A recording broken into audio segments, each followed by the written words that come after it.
Guiones y guionistas, capítulo 173.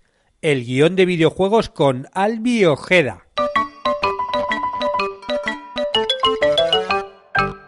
Buenos días a todos, bienvenidos a Guiones y guionistas, el podcast con el que todos podemos aprender a hacer guiones y en el que el guionista es el rey. Cada semana salimos al aire con 2 programas en los que vemos un nuevo elemento, técnica o herramienta para que sepáis más del lúdico mundo de los guionistas y el jugable arte de los guiones. Hoy vamos a hablar de guión de videojuegos con un invitado especial, uno de los guionistas y diseñadores narrativos más conocidos de España, no solo por su labor como guionista, sino también por su esfuerzo en la divulgación del guión de videojuegos. Me refiero a Albi Ojeda. Y ya sabéis que si queréis tener éxito como guionistas, podéis apuntaros a los cursos de guión y aprender todo lo necesario para el oficio. Cortometraje, largometraje, documental, serie, webserie, cómic, hay cursos para todo. Bueno, básicamente a día de hoy hay 23 cursos, 160 lecciones y cada semana se suben 3 clases nuevas.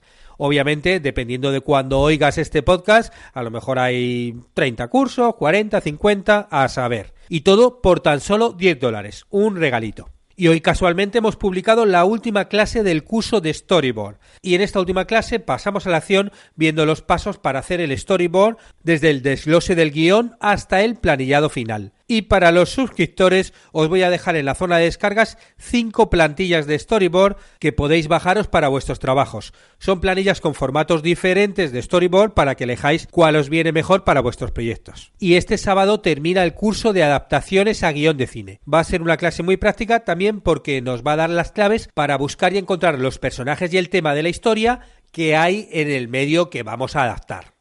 Y como os decía antes, hoy está con nosotros Albi Ojeda, un guionista español, canario, que bueno, además de guionista es diseñador narrativo, es decir, un creador de videojuegos. Hola Albi, ¿estás por ahí? Sí, estoy aquí, ¿qué tal? Perfecto, me encanta esta conexión, estamos a 10.000 kilómetros y parece que estamos en la esquina de tu casa. y bueno, he dicho que eres diseñador narrativo.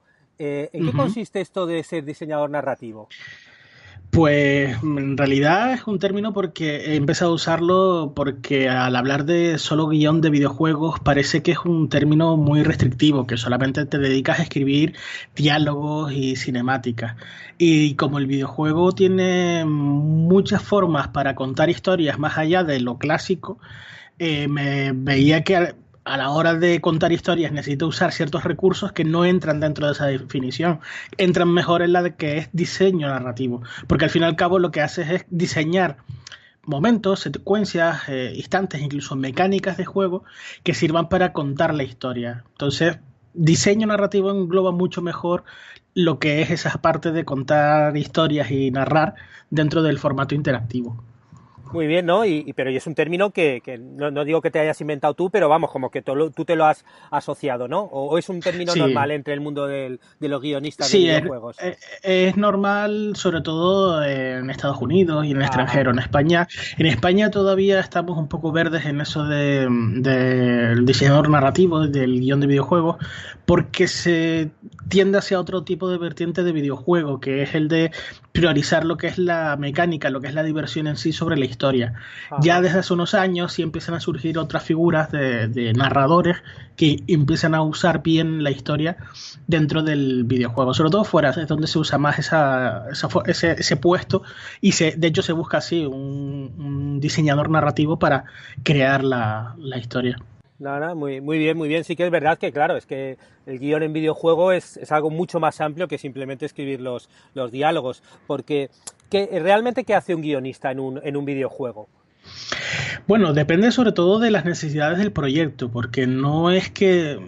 normalmente tendemos siempre a compararlo con el cine y pensamos que el guionista únicamente, bueno, pues escribe lo que es el guión que después se va a ejecutar. En un videojuego entran a formar parte del juego otros elementos que son sobre todo el de la diversión.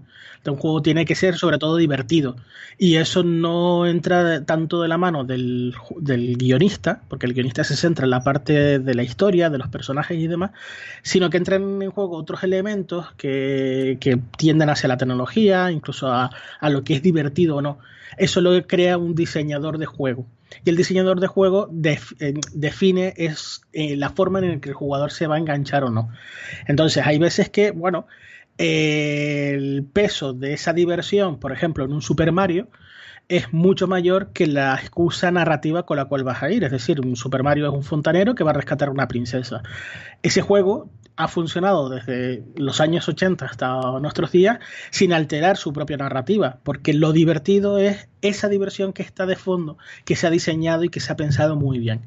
Entonces, normalmente un guionista de videojuegos intenta ponerle siempre una buena excusa para que el jugador se siente y se ponga a jugar.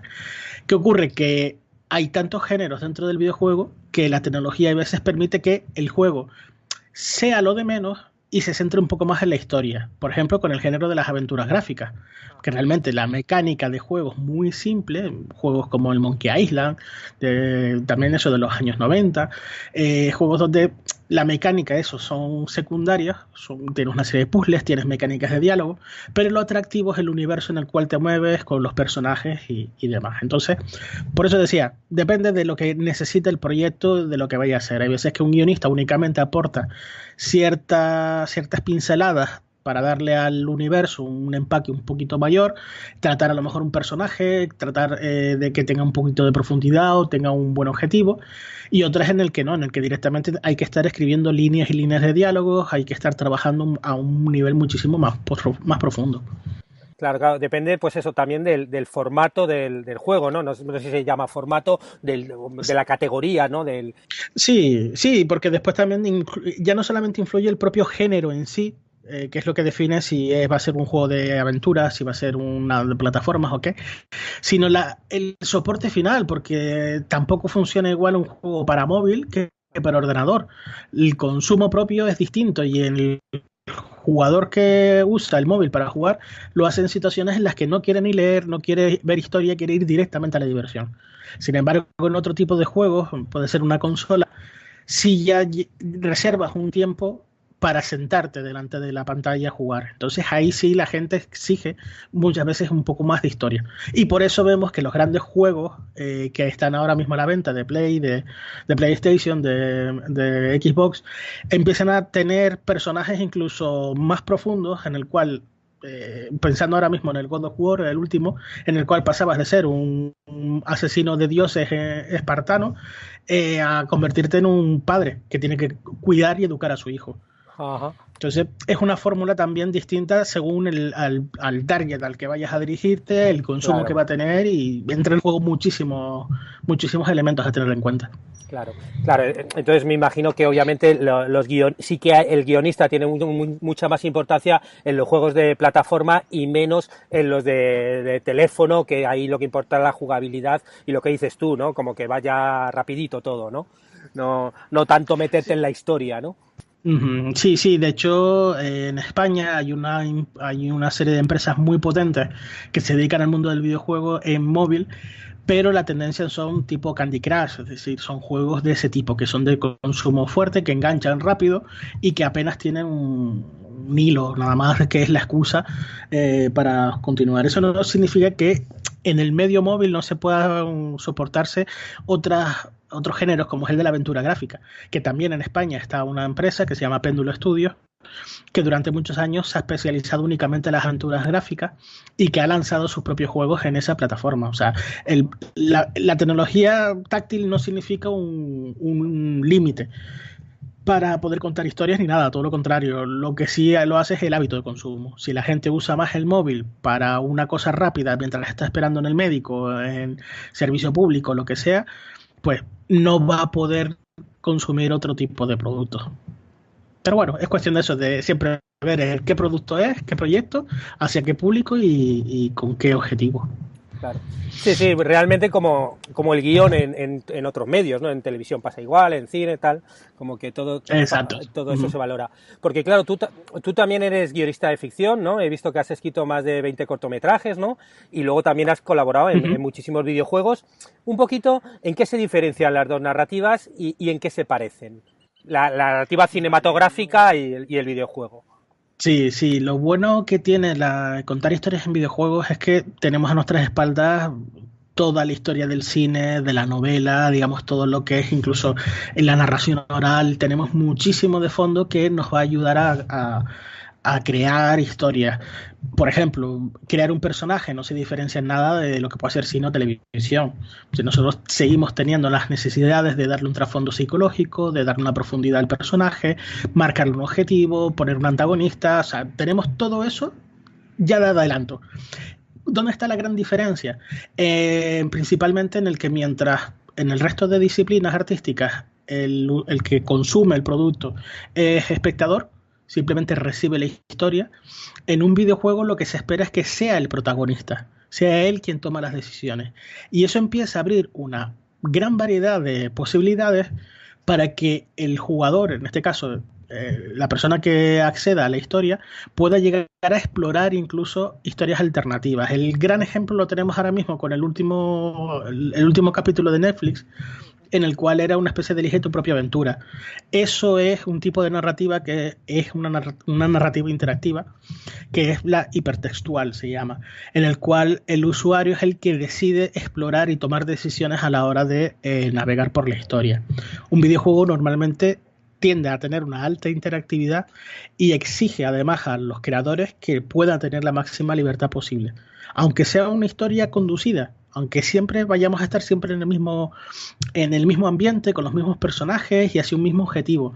Como mínimo se le va a pedir que cuando el jugador se enfrenta a una situación, por ejemplo, de un diálogo con un personaje, pueda tener varias opciones para elegir no una única. Con lo cual se empiezan a disparar todas las posibilidades, porque no es solamente la escena que tú piensas que pueda resolver dramáticamente, es que a lo mejor el jugador exige que a la hora de hablar con ese personaje lo pueda hacer en un tono más agresivo, o a lo mejor más meloso.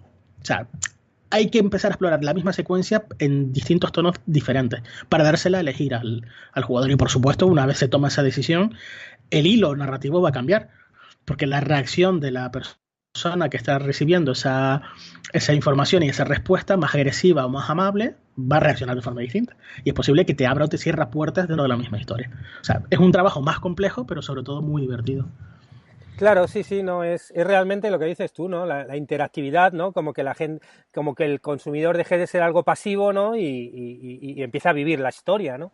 Está muy bien. Claro, en eso también se acerca un poco a lo que se está ahora investigando, el tema de la realidad virtual, ¿no? Que sería una cosa entre medias donde la persona Sí. tiende a vivirlo, ¿no? De una forma más interactiva. Sí, de hecho, la realidad virtual no está haciendo más que recoger muchos de los elementos que ya el videojuego lleva haciendo más de 20 años. A la hora de colocar la cámara justo en el centro de la acción y que solamente tú puedas ver aquello que tienes delante tuyo y que tú giras la cabeza, eso está cambiando la forma de narrar, porque ya no existe un tiempo de montaje en el cual puedas saltar de un plano al otro, puedas cambiar la ubicación en cuestión de una fracción de segundo. No, no, no. Todo tiene que ocurrir casi como una especie de obra de teatro alrededor del espectador. Entonces, todos las bases que está plantando ahora mismo la realidad virtual sobre cómo podría ser ese tipo de comunicación, el videojuego lo ha hecho, lo tiene resuelto desde hace eso, 20 años, 25, que es cuando empezó a sacar el género que se llama el FPS, que es un shooter, es un juego de disparos clásico, típico cuando hablamos de videojuegos que nos viene a la cabeza de, no, es que es un juego de tiros y de disparos, pues eso mismo, es un juego en el cual estás en primera persona usando un arma y apuntando. Pues la narrativa que llevan trabajando esos juegos desde principios de los años 90 es lo que está demandando la realidad virtual. Sí, claro, el salto ha sido como que ahora realmente la tecnología hace que cuando te pongas las gafas sí que sientas que todo va como tus ojos, ¿no? Que antiguamente había saltos y otras cosas que no, que claro, Sí. no te hacía el salto este de sentirlo tú como una realidad, claro. Los guionistas de ficción, tú que conoces un poco los dos mundos, cuando intentan pasarse a guión de videojuegos, ¿qué errores suelen cometer? ¿Dónde se suelen equivocar ahí? El primero es que no consiguen hacer el salto de lo importante no es la historia, lo importante es el jugador. Es decir, yo tengo una historia muy bien pensada, a lo mejor con su salto. Lo hacemos por inercia, porque al fin y al cabo lo que hemos aprendido desde pequeños es a contar historias y lo llevamos en el ADN cultural. O sea, contamos historias de un principio a un final. El hecho de tener que dejárselo en manos al jugador implica que a lo mejor ese gran final que tú has pensado ni siquiera lo ve, ni siquiera accede a él, porque empieza a tirar del hilo narrativo, toma decisiones y toma las peores decisiones dentro de tu historia. Y al final terminas desbloqueando una especie de juego de final malo que tú habías improvisado en plan, bueno, pues yo al final creo que lo mejor es que termine así. Bueno, pues resulta que esa es la experiencia que se queda con el jugador. Y tú dices, bueno, pero es que no lo ha visto completo. Es que da igual, es que la historia en un videojuego muchas veces es lo secundario. Lo importante es la historia que ha creado en su mente el usuario. Porque lo bueno que tienen los videojuegos es que la experiencia es totalmente distinta para cada uno de los jugadores. Si cada uno le damos las opciones de que pueda desbloquear ciertas cosas o accederlo a esa información, si un juego está bien hecho, va a implicar que posiblemente la historia la ha visto desordenada, porque el jugador ha explorado y al ritmo que él ha querido la historia. Eso no significa que nuestra historia sea peor, porque a lo mejor resulta que nosotros lo hemos pedido como un tempo al estilo del cine, ¿no? En el minuto 40 me vas a aparecer esta secuencia. No, no, no. Si el jugador se ha divertido y se ha pegado en las primeras horas de juego simplemente paseando dentro de una habitación, se ha estado divirtiendo. Y eso es lo importante. Lo de menos es el momento en el cual ha salido la historia, porque la historia no deja de ser una zanahoria delante de la cara del jugador para que continúe y avance, pero lo va a hacer a su ritmo. Ese es el gran problema que veo yo mental que pueda hacer el salto del narrador lineal de toda vida al interactivo, en el cual tiene que estar a las órdenes de lo que puede querer el jugador. Y además tenemos que empezar a entrar en que jugadores hay muchos tipos. Tenemos varios tipos que consumen el juego de formas diferentes. Y habrá uno de ellos que posiblemente ni siquiera quiera enterarse de la historia, que en cuanto los personajes están hablando va a ignorarlos y se va a pegar tiros. Hay que contar la historia pensando también en ese jugador.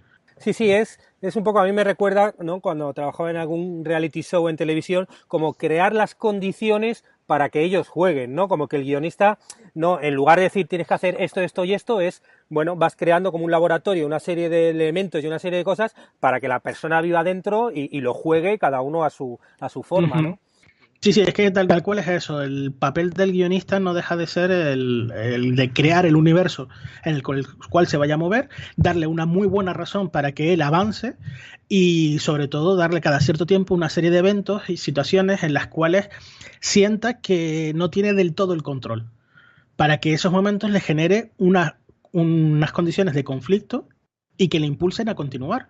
Es decir, que se encuentre de repente una traición o un enemigo mucho más tocho y que diga, vale, pues es que ahora necesito un arma mejor. ¿Dónde está ese arma? Bueno, pues ese arma está en tal sitio. ¿Por qué es importante ese arma? ¿Por qué es necesario? ¿Por qué? Bueno, pues todo eso es lo que sí que hace el guionista. Pero ya el viaje que hace el jugador hasta conseguir ese arma lo tiene que quedar en manos del propio usuario. Claro. Y me imagino, por lo que dices, que es fundamental, mientras se está haciendo el videojuego, el testeo, ¿no? El probar el videojuego para ver todo ese tipo de opciones que puedes encontrar, ¿no? Sí, claro, es una de las cosas fundamentales también, testear las aplicaciones. Esto no es como editar un vídeo donde tú ya ves el resultado final. Aquí no, aquí de hecho, aunque tengas a todo el equipo trabajando y probando distintas combinaciones, es posible que se haya quedado pasado por alto una muy, muy gorda y además un error muy importante. Para eso es bueno dejárselo para un grupo de testeo que no haya conocido nada del proyecto y que lo pueda probar de cero. Y entonces a partir de ahí surgen esos errores. Pero es normal. Es normal sobre todo porque a lo mejor resulta que generas incluso agujeros de guión, de líneas donde supuestamente el personaje no había abierto una puerta para entrar y conseguir cierto objeto y ha seguido de largo y cuando llega a una habitación donde necesita ese objeto, a lo mejor o aparece en el inventario automáticamente o no tiene y se queda en un callejón sin salida. O sea, son problemas porque se multiplican muchísimo más las opciones que hay y sobre todo los agujeros de guión. O sea, es muy fácil que diálogos entre personajes de repente hagan referencias a cosas que el jugador no ha visto y se va a perder. Claro, claro, claro. Sí, sí, se multiplican las opciones. Sí, no, es súper complejo, ¿no? A mí me parece Mm. muy, muy, muy interesante. Y por ejemplo, ¿qué les dirías tú a si hay aquí gente escuchando este podcast, guionistas, que estén pensando pasarse al guión de videojuegos o que quieren ser guionistas de videojuegos? ¿Qué caminos tendrían que seguir? Vale, el principal yo les diría que no tuviesen miedo de que no sepan nada de programación, ni de dibujo, ni nada, porque es lo típico. Dices, para hacer un videojuego, vale, hace falta programación. Sí, hace falta, pero no tienes que aprender programación. Puedes ofrecerte para trabajar en proyectos donde ya estén en marcha, de videojuegos que puedan necesitar precisamente guionistas y empezar a aprender de esa manera. O sea, Internet está plagadísimo de grupos que están empezando, que están queriendo hacer su primer juego y necesita ayuda de gente.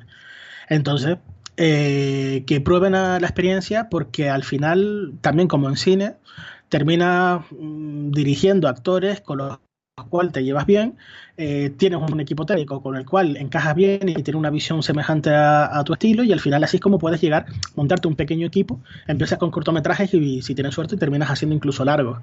Pues con el videojuego ocurre lo mismo. Primero, tener la experiencia de probar en un proyecto con gente, crear un pequeño grupo de gente que esté interesado, que tenga una misma visión y a partir de ahí empezar a crear, que crear un videojuego es más fácil de lo que uno piensa. Crear un buen videojuego que triunfe es muy complicado, pero al menos crear un juego es fácil. O sea, es más sencillo porque hay muchísimas herramientas gratuitas y que permiten empezar a experimentar a la hora de contar historias. O sea, básicamente que pierdan el miedo y que empiecen a dar los primeros pasos. Que así es como mejor se aprende precisamente a crear videojuegos. Creando videojuegos, analizando juegos, jugando mucho y viendo qué es lo que ha funcionado y lo que no. Porque lo bueno, eso es lo maravilloso de la narrativa en el videojuego, es que estamos en el equivalente a la época de Méliès en el cine. Estamos todavía experimentando, estamos descubriendo y hay cosas que, bueno, en principio parece que funcionan, pero nadie está sentando cátedra. O sea, tenemos todavía mucho que experimentar por delante y eso es lo hermoso realmente de esto. Claro, me imagino que vivir de ser guionista de videojuego tiene que ser difícil. ¿En qué países hay gente que vive de guionista de videojuegos? No sé si en España hay gente que vive solo de eso. Viviendo solo de eso, yo lo dudo, porque en España tenemos una industria bastante débil en cuestión de videojuegos. Hay grupos, hay empresas, hay gente que se está dedicando, evidentemente. Incluso yo trabajo para empresas ofreciendo los servicios.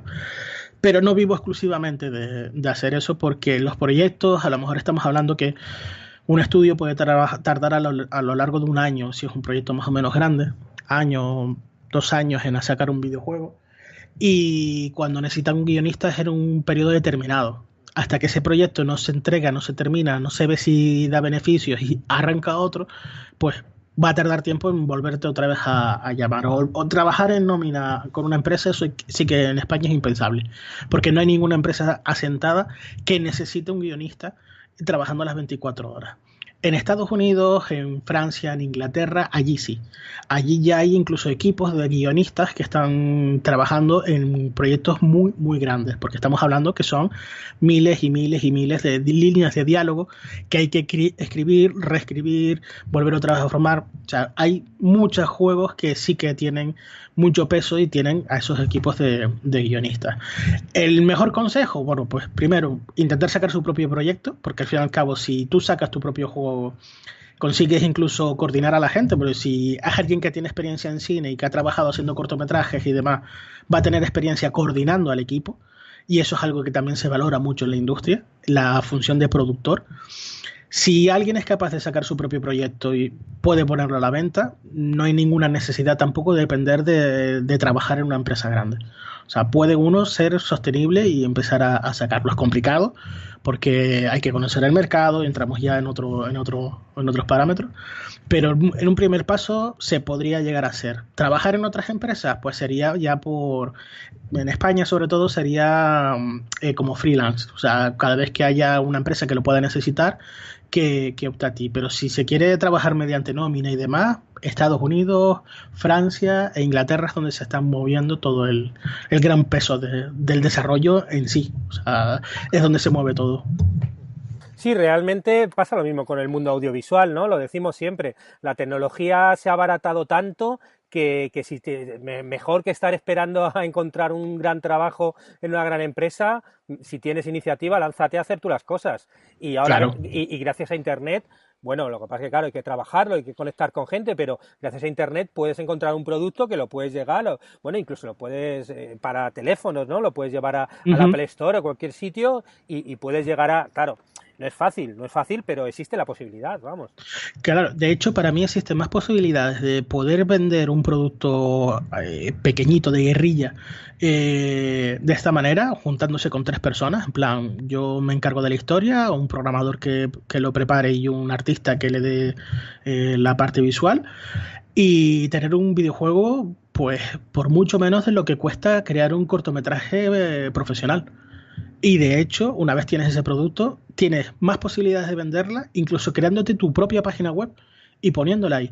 O sea, a diferencia de, por ejemplo, teniendo un cortometraje, no vas a ganar dinero. O sea, solamente es una muestra de tu trabajo. Y ya teniendo una película, ya es complicado llegar a eso. Y si ya te haces la película de forma independiente, moverte por festivales esperando que te lo compren, o sea,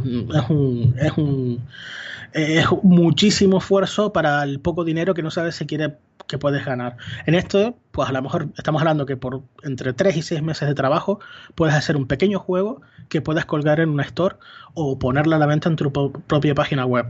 El gasto que te va a implicar crear ese proyecto se puede amortizar muy, muy rápidamente. Y eso es lo bueno que tiene la democratización de la tecnología en el término del videojuego. Para mí, mayor ventaja que la del cine. Sí, no, y es verdad, porque realmente mercado, por ejemplo, como dices tú, de ver cortometrajes no hay a nivel económico que la gente pague por verlo. Y sin embargo, el videojuego, bueno, el mercado del videojuego mueve más dinero ahora, ¿no? Que el cine de Hollywood, ¿no? Lo que es Sí, toda la industria, ¿no? sí, sí, sí. Sí, aparte de cine, música, que todo lo ocio junto, pues el videojuego lo mueve todo. Es cierto que detrás de esa gran frase que suena, que en plan, bueno, eso ya es la fuente, vamos, de dinero que pueda haber, todo ese gran dinero lo mueven sobre todo en Inglaterra, Estados Unidos, o sea, se está moviendo en otros países más que en España. Pero es cierto que en España se está moviendo, está creciendo desde los últimos 10 años, ha crecido bastante, se están formando cada vez más empresas y eso significa que hay posibilidades. O sea, no estamos hablando de que sea, bueno, pues esto es una locura, no es como hace 20 años en España, cuando ni siquiera era posible porque no teníamos internet. Hoy día, teniendo internet, estando en cualquier rincón del mundo, podemos crear un producto que se pueda vender en Estados Unidos, que es donde está el dinero. O sea, y sin intermediarios, o sea, directamente. Y mundo Latinoamérica, no sé si conoces el mercado latinoamericano, qué países son realmente, tienen alguna industria de videojuegos, cuáles no, no sé. No estoy tan metido, sí veo que, por ejemplo, a nivel de desarrollo independiente, pues Argentina, México, Colombia también se están moviendo mucho. Lo que sí sé, por ejemplo, Brasil sí tiene mucho mercado digital en general, o sea, de todo lo que es marketing online y demás, es uno de los referentes que hay mundiales por detrás de Estados Unidos. Creo que está el segundo directamente. Pero a nivel de videojuegos no sé cómo está, no me he movido tanto, la verdad. Luego, si hablamos de productos de videojuegos, ¿qué videojuegos así actuales tienen como mejores historias, ¿no? O sea, de estos que se nota que hay un guionista detrás, ¿no? No sé si puedes recomendar Sí. alguno. Sí, a ver, ahí normalmente distinguimos varios niveles según el presupuesto que tengan de cosas como en el cine, realmente. Están los juegos que se llaman triple A, que son enormes monstruos de trabajo donde tienes miles de empleados trabajando por todo el planeta. Por ejemplo, de Rockstar Rockstar, la empresa, sacó el Red Dead Redemption, en la segunda parte, un juego del oeste, que tiene mucha carga histórica y que ha sido un bombazo que estaba todo el mundo esperando que saliese. Después también el God of War, como decía antes, son juegos que tienen guión, que se preocupan un poco por contar una historia, pero simplemente al estilo de una película comercial de Hollywood de superproducción. O sea, intenta que sean historias entretenidas, que tengan su dosis justo de drama y poco más. Sin embargo, hay otro sector del desarrollo del videojuego que es el independiente. De nuevo, son estudios muy pequeños apenas sin presupuesto, que la única forma que tienen de destacar es ofreciendo cosas mucho más experimentales. Por ejemplo, está el juego That Dragon Cancer, que lo desarrollaron una pareja hablando del proceso de cáncer que sufrió su hijo. Entonces es un tema muy duro llevado hacia videojuegos y que directamente sirve para contar su historia personal. Eso es muy difícil, que lo haga una empresa muy grande. Sin embargo, lo hace un estudio pequeñito y ha ganado premios por todo el planeta. Después también hay otro que han sacado hace poco como experimento que se llama Bury Me, My Love, que es sobre la comunicación que mantiene un marido con su esposa, que la esposa está huyendo como refugiada del país, un país tipo árabe y demás, en el que no sabes lo que le está ocurriendo solamente a través de esos mensajes, de las fotos que te envía y demás. Y entonces es una forma de poner al jugador en la piel de un refugiado. Son ese tipo de experimentos donde sí tienes una narrativa un poquito más madura. O sea, no son solamente juegos para ir y pegar tiros y poco más, sino no. Te cogen un tema de calado social y experimenta a través de eso. Normalmente en España también tenemos ejemplos de juegos que están trabajando muy bien la narrativa, aunque no sea solamente con temas sociales. Fictiorama Studios acaba de sacar un juego, Don't Feed the Monkeys, no le des de comer a los monos, que precisamente acaba de ser seleccionado como uno de los a lo que es el equivalente de los Oscars del desarrollo de videojuegos, y entre ellos está el de narrativa. O sea que le dieron además 3 nominaciones, que es un hito también dentro de la historia de los premios y premios internacionales. Tenemos otro juego más experimental también, con donde trabaja una narrativa mucho más profunda y emocional, que se llama Gris, tal cual. Es un juego muy bonito, muy estético, como si fuese de acuarelas pintados a mano, y es una animación espectacular, y también desarrollo español. Precisamente el año pasado, el 2018, dieron con varios de los títulos que son más potentes a nivel internacional y además con calado narrativo. O sea que por contar historias y entender las que se están haciendo muy guay cosas, además en nuestro propio país. Mundo guionistas. ¿Hay algún guionista estrella de videojuegos? Alguien que tú me digas, bueno, si tienes que hablar de guionistas de videojuegos está no sé quién. Sí, de hecho yo tengo tres nombres que son la corona que tenemos ahora mismo en España. Está José Mochán, que es digamos, se podría considerar casi directamente es el primer guionista de videojuegos que ha habido en España, porque trabajaba en Péndulo Studios, que Péndulo Studios es la empresa esta que se especializó en aventuras gráficas. Entonces lleva desde hace más o menos 20 años, empezaron a lanzar aventuras gráficas, y él es siempre la figura visible dentro del guión del videojuego en España. Después está Luis Oliván, que es el guionista del Fictiorama Studios, precisamente el estudio que acaba de ser nominado al equivalente de los Oscars de videojuegos. O sea, y de hecho él trabaja directamente como guionista dentro de su empresa.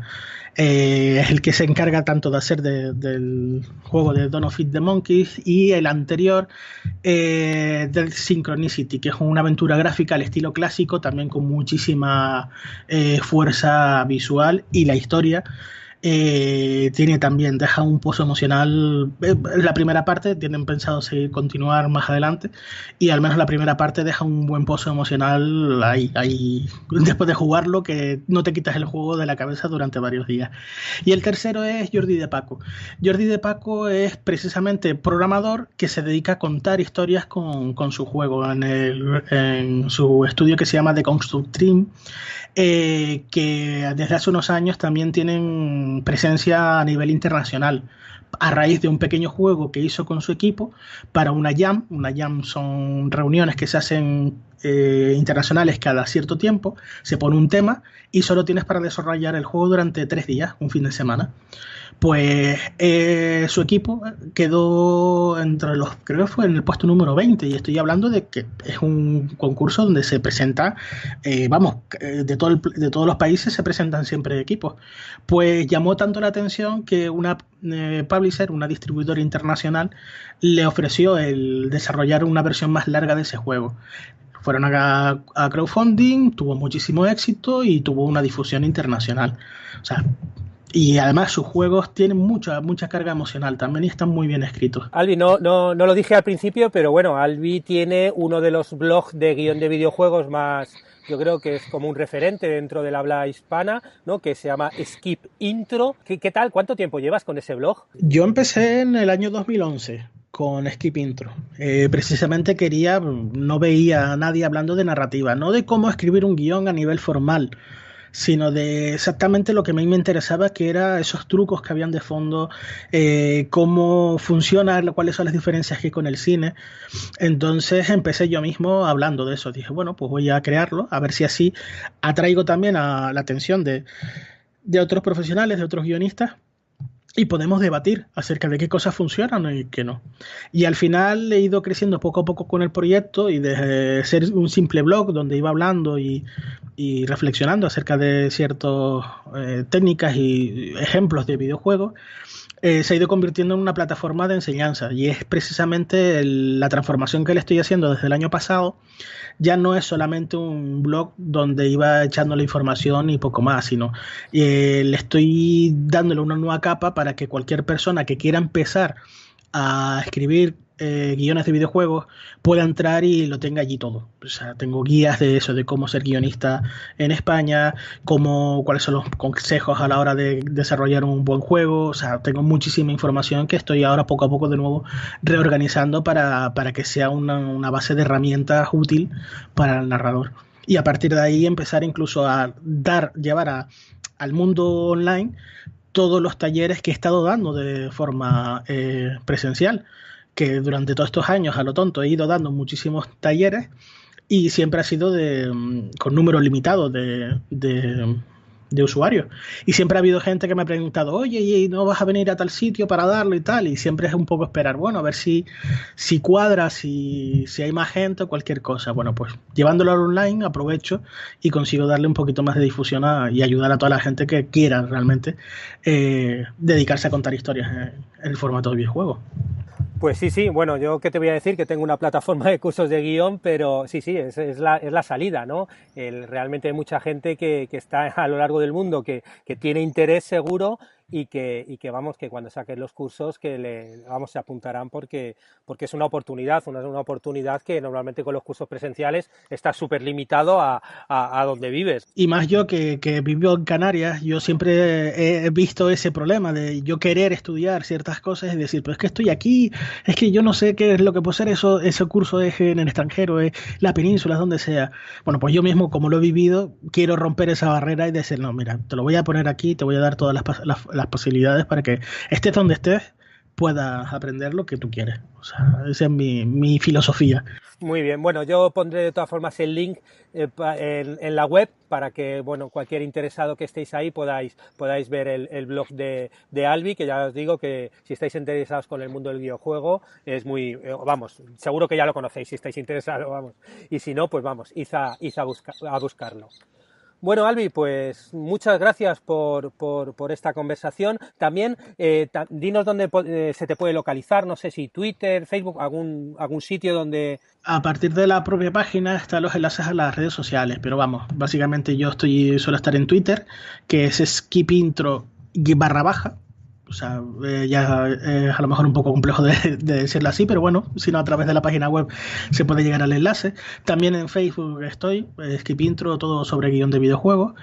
Y a partir de ahí pueden contactar conmigo. Si no es a través de la propia página web, un mensaje privado, cualquier otro lado. O sea que Twitter Skip Intro / y Skip Intro, todo sobre guión de videojuegos. Muy bien. Bueno, pues yo de todas formas pongo el link a los dos enlaces, además del blog donde podéis encontrar a Albi. Y nada, pues muchísimas gracias por charlar un ratito del guión de videojuegos, que siempre es un poco como este gran desconocido, ¿no?, del mundo de los guionistas. No, gracias a ti por dejarme aquí este huequito para hablar de mí y de la industria. Muy bien, pues nada, un abrazo, Albi. Venga, hasta luego, nos vemos a la próxima. Y con estos contactos termino el podcast de hoy en el que hemos charlado con Albi Ojeda sobre guión de videojuegos. Y si os ha gustado, como siempre, agradecería comentarios y valoraciones en iTunes, iVoox o YouTube, que bueno, a vosotros os cuesta solamente unos minutitos y gracias a estos comentarios o incluso las 5 estrellas en iTunes, si os sentís generosos, bueno, pues podemos llegar a más gente y que más personas escuchen estos podcasts. Y muchas gracias también a los que os suscribís a los cursos de guión, porque bueno, estáis ayudando a que este podcast se mantenga. Estaremos juntos los martes y jueves con nuevas técnicas, estrategias de análisis para que aprendamos entre todos a ser mejores guionistas. ¡Hasta pronto!